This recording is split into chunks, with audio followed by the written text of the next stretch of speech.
هغه ورته خو یو کوټ و یو امین یو زلمی امین ویلی. السلام علیکم ملګرو. په دې علماو کې د کم عالم لطیفه ډیره فني او ډیره خندونکې ده. په کمنټ کې خپل جواب لازمي راکړئ. مولوي صاحب کلي ته مسلې کولې وې دا صراطي پل د اوبو نه نرم دی او د یخته نه نری دی او د تیغ نه تیره دی. نو یو مقتدي و داسې ډېر حساس و، نو هغه څه فکر پیدا شو چې خلا په دې به څنګه پورې وځو. ټوله ورځ پریشانۍ او ټینشن کې و.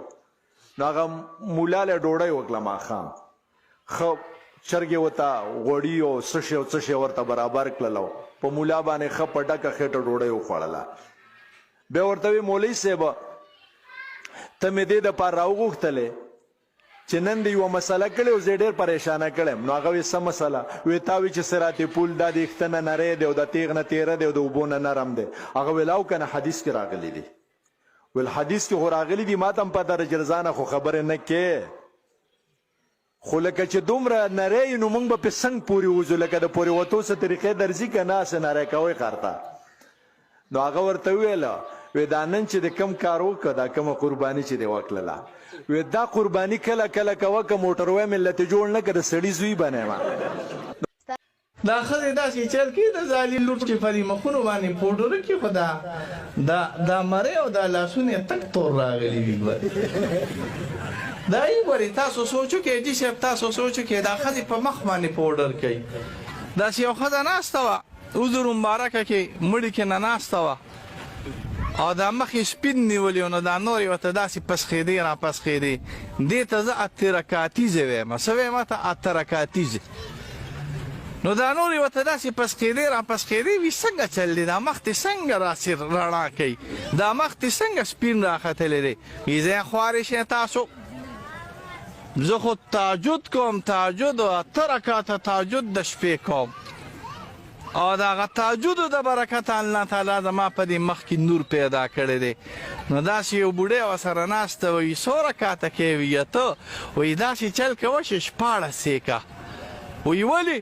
وایي د 8 سره خو دې دا مخ سپین شوی دی او د 14 د 8 سره به دې دا لاسونه او دا سټ هم سپین شي که نه. نو ګوره صرف 8 رکعته کوې نو مخ دې سپین شوی دی او دا لاسونه او دا سټ دی. څو مذهب دی چې پیسې وي دا وي، چې پیسې نه وي بیا دا نه وي. زه یو علاقې ته تللی وم بره، دغسې غرایزه علاقه وه، نو هلته د بارانونو او د جمع یخني زیاته وي. دیر علاقه کې یو علاقه وه، نو هلته یو کس راته وویل چې زموږ دې کلي کې یو کس له کوټ ورکړی و، یخني او ښه کوټه ورکړه. هغه ته ویل امین به په زوره وی. نو هغه بیا په مونځ کې یو ځل امین په زوره ووایو، نو بیا یې نه وایو. نو دوی پسې راغله ورته ویل تا له مونږ کوټ هم درکړی و امین هم نه وی. هغه ورته ویل خو یو کوټ و یو امین یو ځل مې امین ویلی. نو د دې زور هم تر هغه وخته پورې دی چې د کومې پورې پیسه ورسي. تاسو او د مولانا اشرف علي تانوي رحمت الله علیه یو لطیفه درته وویم، غالبا د تسهیل المواعظ کې دو یو کتاب کې د ملفوظاتو کې ما لیدلی په خپل یو جومات کې طالبان اوسېدل. نو زمونږ په دې وطن کې یو طالبان وظیفه غواړي، هندوستان کې او په دې پنجاب کې دا رواج نشته. نو یو طالبان جومات کې دی نو بوډا بابا به ولې وظیفه ډوډۍ راوړه، باباجي به راوړله، ځکه بعضې خلکو کې احترامي. نو دا طالبان چې زمونږ جوماتونو کې ډېری نو دا لږ غوندې نخرهبازي که نه هلکان یې نور څه کوي. زمونږ مدرسه کې د علوم نعماني کې پخوا زه مدرس هم د دې فنونو درس مې کوم. اوس سهار چې رالم لوی غوبل دی، جګړه ده، څه یا بېګا وجي لوی جنجال شوی دی. څه جنجال شوی دی؟ یو طالب ودو نورو طالبانو هغه له خپه کې پړی واچو او د دویم چت نه لاندې راوغورځو پړی یې نیولی دی. یا خدایا هغې خو په خپل سوچ کې پړی ټینګ کړی چې دی به ویارو کته خو نه غورځېږي، لیکن هغه نه یو خدای خبر چغې دی. اوس نه دوی له چل ورځي چې بری راکاږي، پړی نه لنډی دی لاندې هم نه ځي او هغه نخرې جوړې کړي دي غریب نه پرتوب کې متیازې بیږي. طالبان خو دا ګپ شپ لګوي یو بل سره. یو طالب چې تا یو بوډا بابا به جومات ته راته خدایا په ما جبریل علیه السلام پیښ کړي، د حضرت خضر په ځای به جبریل وی چې ما ته دوا وکړي. طالبانو کتاب کته خواران یې تنګ کړي چې دا بابا ټوله شپه دغه جبریل پسې چغې وایي دا څه لیونی سړی. یو طالب ورته بره کوټې ته وخته پړی راښکته کړه، بابا جی ها وی زه جبریل راغلی ما. اله خدای را لېږلی یم چې دې اسمان ته راوخېږي و جنت ته بس دې چې پړې راښکته که وی څنګه وي دا پړې دې غاړه کې واچوه هغه ساده سړی پړې والا غاړه کې اچولی خو چې د بر راښکلې پړې دې مرۍ ته پروت دی بابا هغه لتې وایي چې خدای پاک اوس دا څه په جبریل علیه السلام په ما کوي څه اوس وجنې مې که سره سره کوي دا لتې وایي خو چې طالب پوه شو چې اوس خمري پړې پرېښی دی منډې منډې منډې پړې راښکې شو بابا کور ته منډې وي ښځې ته وایي دروازه بنده که جبریل راغلی دی خلک اسمان ته خېږي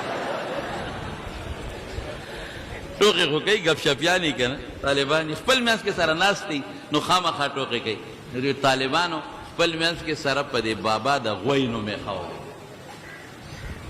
نو یو ځل دی بابا لیک شوی نو هغه یو بل ته ویل لکه زمونږ غوی نه دی راغلی د دې غوی خدای بې خو باسه نن به مونږ ناروده کېږو اوس باباجي راغلی چې ته استنجا کوي او دس کوي دا ټولې خبرې واورېد سر یې راوچت کړی طالبانو په ما هم د غوی نوم یې ښودی دی زه غوی یم ای تاسو خدای مردار کا تاسو نیکه په ځای یم نو یاره نن نه پس که نوړی روټی مې دله راوړ به طالبان هم خفه شو چې خدای مونږ خو ګپ لګاو پلار خوار څه واورېد دا سوچ بابا کور ته م لاړ ښځې ته شکایت وکړه چې ښځې ګوره طالبانو خو په ما د غوی نوم یې ښودی وایي ته هم داسې ښې چې کله وی ډوډۍ سوې ده او کله وی تور باټینګن دی او کله وی کچالان دي پلاران دې ته جوړ کړي دي هم داسې ښې باباجي وایي بس ښځې ته وایي زه خو بیا ډوډۍ وله نه وړم اوس خدای پاک ټول عمر یې د طالبانو خدمت کړی دی الله یې نه پرېږدي الله یې نه پرېږدي د شپې اوده شو خوب یې نه چې د حساب کتاب میدان دی څوک جنت ته روان څوک دوزخ ته روان وایي چې مې وکتل اوس دا طالبان ولاړ دي الله اعلان وکړي طالبانو زه زما د دین خدمت هم ټول عمر وکړه ما بې حسابه بې کتابه وبخلی زه جنت ته زه وی بابا وی چې ما وی چې اواز ورکوم چې ای طالبانو ما هم بوځئ که نه ټول عمر مې دله ډوډۍ راوړې ده بیا مې کې سوچو که چې بېګا خو دې په ناره تېره کړې هسې نه چې بېګانۍ ورته رایاده شي وي چې خدایه دې ګړنګ ته یې ورخطا که در الله څخه مونږ خېټه نار ګرځو وی دې سوچ کې پروت یم چې یو طالب شاته وکتل نور ته یلکه مونږ خو جنت ته ځو غوی خو رانه پاتې بل اواز وکړه شابه غوی راځه خو چې قدم مې واغېش راویښ شو ښځی را پاسوله ښځې شابه له طالبانو مرتبه ما ته الله وکړو هله شابه ډوډۍ برابر بس دا خو ګلان دي دا خو بې حسابه بې کتابه به ځي ډوډۍ والا برابر کړه جومات ته یې راوړه د نیمې شپې را پاسه ای طالبانو ستاسو مرتبه ما ته الله وکړله ستاسو دې په خدای قسمي چې جنت ته بوځئ ګورې ما به ځان سره بوځئ او ای غوی نه خر راته وایي خر جنت ته به بوځئ او تاسو دا پښتانه خواس هم وایي وی دا مولیان د خدای غویان دي منګامیان به پې سواره جنت ته ځو نو زه اکثره بل یو ځای کې بیان کو بشیر جان ناستو مې که دی راته را په اوږه کړ چې دا به وړې رښتیا د مولانا صاحب مرید دی لاندې ورته تیار کړي او به جنت ته وړل غواړي دا داسې وړه خبره خو نه ده مې والله بشیر جانه تا نجم ځان ټپ که ګورې که نه هلته به لته در کوم غورځوم به دې دا کم خوا مونږ وړی مونږ څه وایو مونږ وایو دا امیان د خدای غوایان دي مونږ ملایان به پې سواره جنت ته ځو یو ځای به ځو که خیر انشاءالله